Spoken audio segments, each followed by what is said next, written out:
আমি প্রথমে মাপ চাই আমার এবং যারা ওলামা একরাম তাদের কাছে মাপ চাই, সর্বোপরি বাংলাদেশের জনগণের কাছে এবং আমার যারা দেখতেছে সবার কাছে মাপ চাই। আমি একজন ইসলাম থেকে দূরে ছিলাম, আল্লাহ আমার ইসলামের মতো ধন দিছে, আমি ইসলাম পেয়ে খুব খুশি আছি। আমি চাই না, আমি ইসলামের জন্য সব ছেড়ে আসছি, আমি কোনোদিন চাই না ইসলামের একটা ক্ষতি হোক।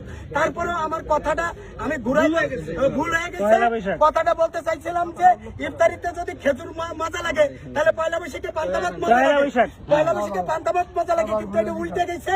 আমি এই জন্য এই কোরআন হাদিসের সাংঘর্ষিক কারো মতে এই জন্য আমি এই থেকে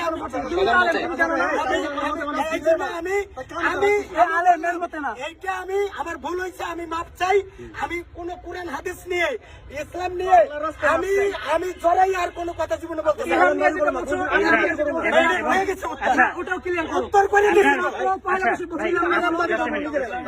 আমি আলম